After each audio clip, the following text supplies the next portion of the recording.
Want to set up a professional Discord server in just a few clicks. In this video, I'm gonna show you how to Discord server template quickly use it easily. So let's get started. First of all, open your any Chrome browser.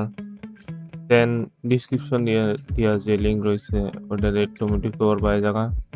দেন তুমি এখানে ফ্রিতে 2টা trial template পাইবা। তো trial template 3টা Discord server করে নেওয়া যা লাগে। দেন তুমি ওয়ানডিস দিয়ে দিবা। দেন তোমার একটা ইমেল জাস্ট অ্যাড্রেস লাগবো। র্যান্ডম দিয়ে দিলা সমস্যা নাই। তারপর গেট দিয়ে দিবা। গেট দিয়ে দিবা। দেন এখানে তোমার 2টা টেমপ্লেট দেখাইবো। তো এই জায়গায় তোমার টেমপ্লেট আর এই জায়গায় নিচে তোমার গাইডলাইন আছে। তো এখানে গাইডলাইন দেখে নিতে পারো। আ পরে তুমি যে টেমপ্লেট ইউজ করবা 2টাই আছে। তো আমি এটা ইউজ করব। এটার উপর রাইট ক্লিক করবা। দেন নিউ ট্যাব। তারপর তখন লোড হইব। এই যে দেন এটা তোমার মেন হলো সার্ভার টেমপ্লেট। তোমার সার্ভার টেমপ্লেট ভিজুয়াল কেমন হইব এটাও দেয়া আছে। রুলস টুলস সব সেট আপ করা আছে। খালি রুলস এর পট অনুযায়ী খালি লাগাই দিবা। দেন তুমি এখানে প্রোফাইল সেট আপ করে নিতে পারো।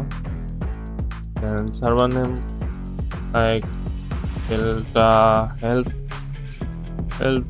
v2 done. ক্রিয়েট দিয়ে দিবা।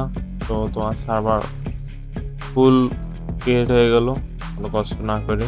দেন এতক্ষণ দেখালাম যে কিভাবে তুমি ওয়েবসাইটে নিবা। এখন তুমি তোমার কাছে যদি কোনো ওন ডিসকর্ড সার্ভার টেমপ্লেটের লিঙ্ক থাকে তো ওইটাতে দেখাবো। দেন ফার্স্ট অফ অল তোমার কোনো ফ্রেন্ড বা কোনো সার্ভারে যাইবা। তো ওইখানে গিয়ে তুমি লাইক লিঙ্কটা পেস্ট করে দিবা। দেন তোমার ভিউ টেমপ্লেট সিমিলার লাইক টেমপ্লেটে কি করবা নাম দিবা। ক্রিয়েট। দেন তোমার সার্ভার ক্রিয়েট ইজ অটোমেটিক। দেন একটা ওয়েবসাইটেতে নেওয়া লাগবো। আর একটা তোমার লিঙ্ক তোমার যদি অন লিঙ্ক থাকে তো ওই লিঙ্ক দিয়ে করতে পারবা। কোনো প্রবলেম হবে না। দেন নেক্সট ভিডিওতে দেখাবো কিভাবে ওয়েলকাম সেটআপ দিবা বা আউটসাইড সেটআপ দিবা বা কোনো নিউজ নোটিফিকেশন বা রুলস প্রমোশন এসব দেখাবো। তো নেক্সট ভিডিও লেগে ওয়েট করো। আর তোমাকে চাও যে আমি এটার ফুল প্লেলিস্ট করি। তো প্লেলিস্ট করলে কমেন্ট করো। তো দেখা হবে নেক্সট ভিডিওতে। আল্লাহ হাফেজ।